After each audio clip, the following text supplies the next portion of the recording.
আসসালামু আলাইকুম, welcome back to my channel dark shadow.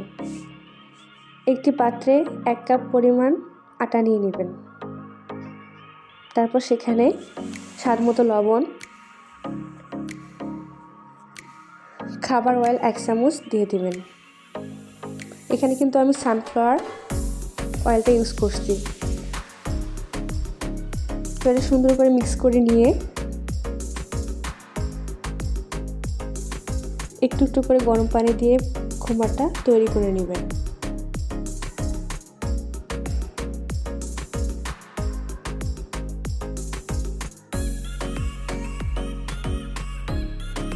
খোমাটা হালকা করে তৈরি করে নেওয়ার পরে এখানে একটু স্বাদ মতো মধু দিয়ে দিলাম, যাতে টেস্টটা আরও সুন্দর হয়।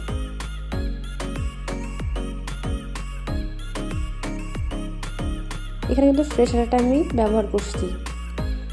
তারপর একটি ঢাকনা দিয়ে 20 মিনিট পরে দেখেন আটাটা কত সুন্দর স্মুথ হয়েছে খোমারটা।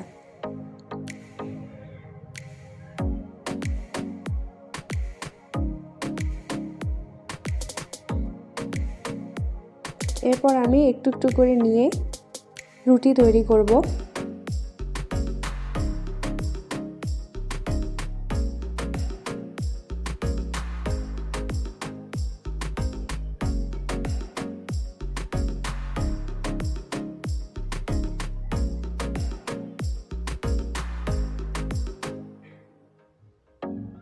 রুটিটা হওয়ার পরে চারপাশ থেকে পরোটার সাইজ করে ভাঁজ ভাঁজ করে নিব।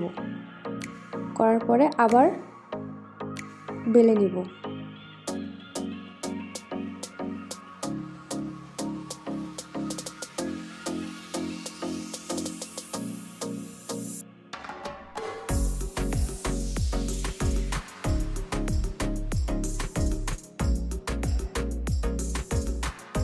এটা সম্পূর্ণ তৈরি। এরপর আমি বাকিগুলো এইভাবে তৈরি করে নিব। আমার বাকিগুলো সব এভাবে তৈরি করা শেষ। একটি পাত্রে পেঁয়াজ কুচি, মরিচ কুচি, স্বাদমতো লবণ, 1/2 চামচ পরিমাণ হলুদ গুঁড়া দিয়ে সুন্দর করে মেখে নিয়ে এখানে 2টি ডিম দিব।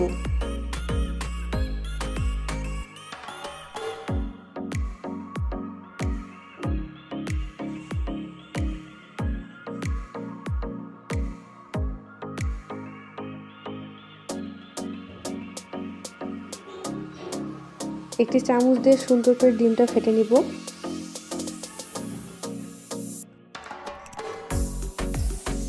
তারপর ফেটানো হয়ে গেলে এখানে স্বাদ মতো চিনি দিয়ে দিলাম। তারপর আরেকটু নেড়ে নিলাম।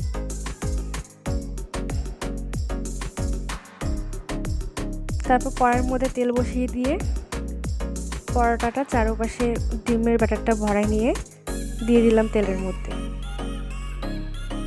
আমার তেলটা একটু বেশি গরম হয়ে গেছে, তো ওই জন্য পরোটাটা একটু হালকা করে পুড়ে গেছে। আপনারা কম আঁচের মধ্যে জিনিসটা সুন্দর করে তৈরি করবেন। হয়ে গেছে আমার ডিম পরোটা তৈরি। আপনারাও বাসায় তৈরি করবেন এবং পাশে থাকবেন।